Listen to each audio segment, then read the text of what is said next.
So when it comes to comic books, death is really nothing more than just an inconvenience for many. Now the X-Men specifically are very guilty of this trope, having come back time and time again that it's almost become a bit mundane. But you might be shocked to learn that there are some X-Men characters that actually have stayed dead. So let's take a look at them. As I'm Jules, this is WhatCulture.com, and these are 8 X-Men characters you didn't realise had actually died. Number 8. Multiple Man. The Multiple Man really came into his own in Peter David's X Factor. David's 90s series run and subsequent reboot in 2005 gave old Jamie here a lot of much-needed character development, and that is why his death is actually so strange. Now, without getting into too much context, at the aptly named Death of X storyline, the Inhumans sent clouds that they call Terrigen Mist around the world to awaken dormant Inhumans. The problem is that the mist was found to be poisonous to mutants, creating an inevitable conflict between the two groups. Jamie was killed by the Terrigen Mist in 2016 as setup for the conflict.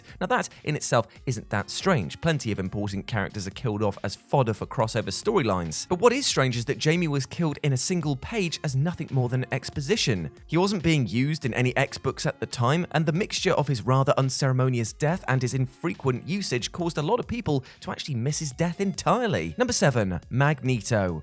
So right up front, let's make it clear, yes, the version of Magneto being talked about here was technically Zorn in disguise as Magneto in disguise as Zorn, and yes, it is technically incorrect to say that Magneto did die in this storyline. But when Grant Morrison wrote this story, there is little to no doubt that he meant to kill the real Magneto. The storyline in question came towards the end of Morrison's stint on New X-Men in 2004. Magneto is revealed as the big bad who has been hiding in disguise just under the X-Men's noses as the superhero Zorn. He takes over New York City and turns it into an authoritarian deathscape. Magneto is ultimately killed by Wolverine, and it seemed that the master of magnetism would be out of the continuity for quite a while. So imagine readers' surprise when just a few months later, Magneto was revealed as a main character in the new Excalibur series. To explain this, the writers ultimately retconned that Magneto was in hiding and the menace that attacked New York was really Zorn. Yes, it is terribly confusing. Now, some people might have been asleep at the wheel on this one, but the short of it is that Magneto was killed and resurrected so quickly that even Marvel editorials seem to forget that he was supposed to be dead. Number 6. Cable.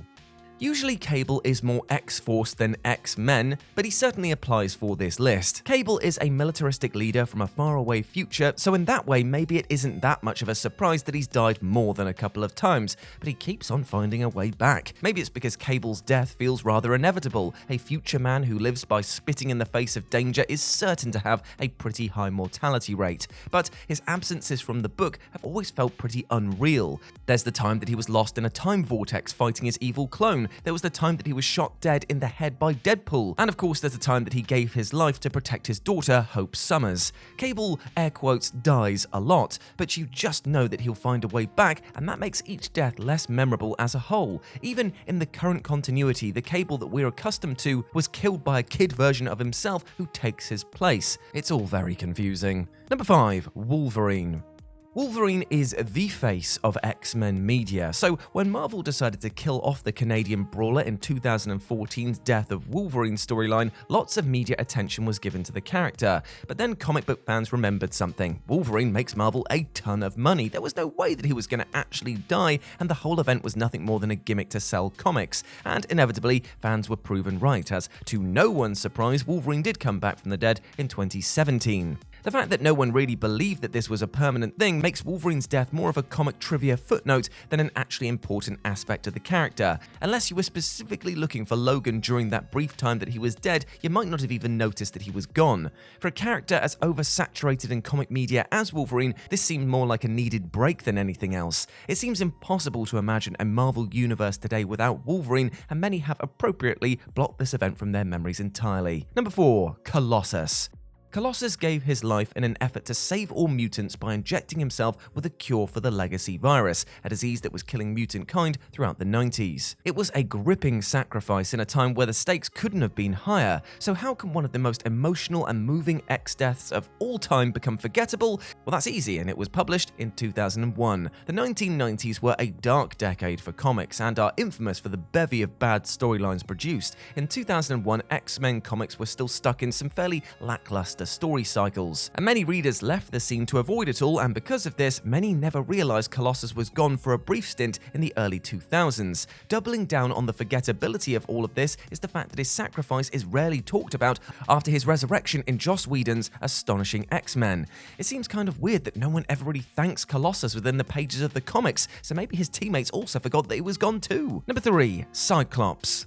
Cyclops feels like the immortal X-Men. Wolverine is the icon and Professor X is the founder, but Cyclops is forever the symbol of what the X-Men are. And that's what makes it pretty incomprehensible that he was ever killed in the first place. Cyclops, like Multiple Man, died in 2016's Death of X. Maybe it says something about the story of two very notable characters were killed so forgettably. While investigating an infested island, Cyclops is exposed to the Terrigen Mist, which kills him very quickly. As you can imagine, this would be a big deal to mutants.